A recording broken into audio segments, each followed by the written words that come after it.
आज सरकारी कुर्सी में बात होगी पलटू राम से मशहूर नीतीश कुमार की। नीतीश कुमार का जन्म 1 मार्च 1951 को बिहार के नालंदा जिले के बख्तियारपुर में एक साधारण परिवार में हुआ था। उनके पिता कविराज राम लखन सिंह एक आयुर्वेदिक चिकित्सक और स्वतंत्रता सेनानी थे जो गांधीवादी विचारधारा से प्रेरित थे। उनकी माता परमेश्वरी देवी नेपाल से थी और एक गृहिणी थी। नीतीश का परिवार कुर्मी कृषक जाति से था जो बिहार में सामाजिक और आर्थिक रूप से मध्यवर्गीय समुदाय का हिस्सा है। नीतीश का उपनाम मन्नू था जो उनके परिवार और करीबी दोस्त के बीच लोकप्रिय था। नीतीश का बचपन बख्तियारपुर के कल्याण बिघा गांव में बीता, जहां उन्होंने अपनी प्रारंभिक शिक्षा स्थानीय स्कूलों से प्राप्त की।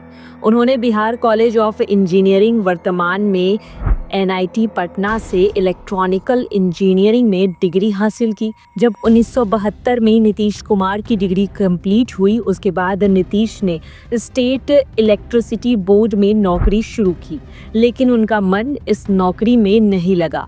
उनकी रुचि सामाजिक बदलाव और राजनीति की ओर अधिक थी। 22 फरवरी 1973 को नीतीश कुमार ने मंजू कुमारी सिन्हा से विवाह किया, जो एक स्कूल शिक्षिका थी। इस दंपति से एक बेटा भी है जिनका नाम निशांत कुमार है, जो इंजीनियरिंग स्नातक है और राजनीति से दूर ही रहता है। निशांत का झुकाव आध्यात्मिकता की ओर है और वे अपने पिता की तरह ही सामाजिक काम में लगे रहते हैं। सार्वजनिक जीवन में वो सक्रिय नहीं है। 14 मई 2007 को मंजू सिन्हा का निमोनिया के कारण नई दिल्ली में निधन हो गया, जो नीतीश के लिए एक बड़ा व्यक्तिगत आघात था।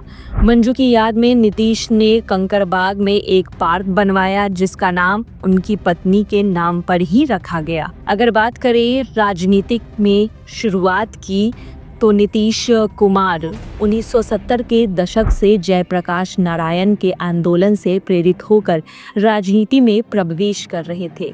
वे राम मनोहर लोहिया, NS सिंह, कर्पूरी ठाकुर और विपिन सिंह जैसे समाजवादी नेताओं से प्रभावित थे। 1974 से लेकर 1977 के बीच नीतीश ने जयप्रकाश नारायण के संपूर्ण क्रांति आंदोलन में सक्रिय रूप से हिस्सा लिया। इस आंदोलन ने उन्हें राजनीति में स्थापित करने में महत्वपूर्ण भूमिका भी निभाई। 1985 में नीतीश ने जनता दल के उम्मीदवार के रूप में हरनौत विधानसभा सीट से चुनाव लड़ा और जीत भी हासिल की। यह उनकी राजनीतिक यात्रा का पहला कदम था। उस समय बिहार की राजनीति में लालू प्रसाद यादव एक उभरता हुआ नाम थे और नीतीश ने शुरू में लालू का समर्थन किया। 1979 में नीतीश ने लालू को बिहार विधानसभा में विपक्ष के नेता के रूप में समर्थन दिया। हालांकि बाद में दोनों नेताओं ने अपने अपने रास्ते अलग कर लिए। 1994 में नीतीश ने जॉर्ज फर्नांडिस के साथ मिलकर समता पार्टी की स्थापना की। यह पार्टी समाजवादी विचारधारा पर आधारित थी और बिहार में लालू प्रसाद यादव के राजद के खिलाफ एक विकल्प के रूप में उभरी। 1996 में नीतीश बाढ़ लोकसभा सीट से सांसद चुने गए और अटल बिहारी वाजपेयी की सरकार में केंद्रीय मंत्री बने।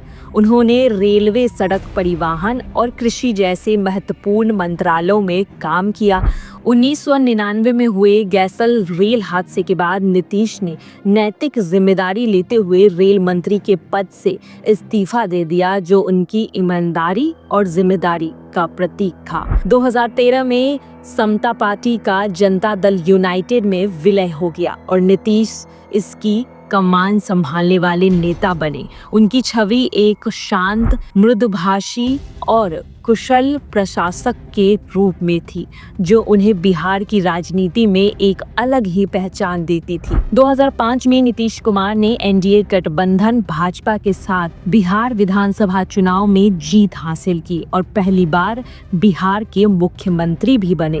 उस समय बिहार जंगल राज के लिए कुख्यात था, जहां अपराध, भ्रष्टाचार और अव्यवस्था चरम पर थी। नीतीश ने सुशासन अच्छा शासन का नारा दिया और बिहार को बदलने का संकल्प भी लिया। उनके पहले कार्यकाल में नीतीश ने कानून व्यवस्था को सुधारने पर विशेष ध्यान दिया। उन्होंने विशेष सहायक पुलिस सैप का गठन किया, जिसमें सेवानिवृत्त सैन्य अधिकारियों को शामिल किया गया ताकि माओवादी विद्रोह और अपराध पर नियंत्रण किया जा सके। इसके अलावा विशेष सतर्कता इकाई SVU बनाकर उच्च स्तरीय भ्रष्टाचार के मामलों में जांच भी शुरू की गई। नीतीश ने बिहार में शिक्षा और स्वास्थ्य क्षेत्र में भी महत्वपूर्ण सुधार किए। उन्होंने स्कूलों में शिक्षकों की भर्ती की, जिसके तहत 1 लाख से अधिक शिक्षकों की नियुक्ति हुई। लड़कियों की शिक्षा को बढ़ावा दिया और उसे बढ़ावा देने के लिए मुख्यमंत्री साइकिल योजना शुरू की गई, जिसके तहत स्कूल जाने वाली लड़कियों को मुफ्त में साइकिल दी गई। इस योजना ने महिला साक्षरता दर को बढ़ाने में महत्वपूर्ण भूमिका निभाई। नीतीश कुमार की राजनीति में गठबंधन बदलने की उनकी राजनीति और रणनीति ने उन्हें पलटी मार्क फ्लिप ऑफ फ्लॉप नेता के रूप में भी चर्चा में रखा। 2013 में जब नरेंद्र मोदी को भाजपा ने प्रधानमंत्री पद का उम्मीदवार घोषित किया तो नीतीश ने NDA से नाता तोड़ लिया और महागठबंधन राजद और कांग्रेस के साथ बनाया। 2014 के आम चुनाव में JDU की हार के बाद नीतीश ने मुख्यमंत्री पद से इस्तीफा दे दिया, लेकिन 2015 में वे फिर से मुख्यमंत्री बने। 2017 में भ्रष्टाचार के आरोप के चलते नीतीश ने राजद से गठबंधन तोड़ लिया और फिर से NDA में शामिल हो गए। 2022 में उन्होंने एक बार फिर NDA छोड़कर महागठबंधन के साथ सरकार बना ली, लेकिन 2024 में वे फिर से NDA में लौट आए। उनकी यह रणनीति बिहार की जटिल राजनीति और सामाजिक समीकरणों को संतुलित करने का हिस्सा थी, लेकिन इससे उनकी विश्वसनीयता पर भी सवाल उठे। नीतीश कुमार को सुशासन बाबू के नाम से जाना जाता है क्योंकि उन्होंने बिहार में कई महत्वपूर्ण सुधार किए। उनके कार्यकाल में बिहार के प्रति व्यक्ति आय दुगनी हुई, सड़कों और बुनियादी ढांचों का विकास हुआ और अपराध दर में कमी आई। उन्होंने अति पिछड़ा वर्ग OBC को राजनीतिक प्रतिनिधित्व और आरक्षण के माध्यम से सशक्त किया। नीतीश ने बिहार में शराबबंदी लागू की, जो उनके सबसे चर्चित और विवादास्पद फैसले में से एक है। हालांकि इस नीति की सफलता पर सवाल उठते रहे हैं।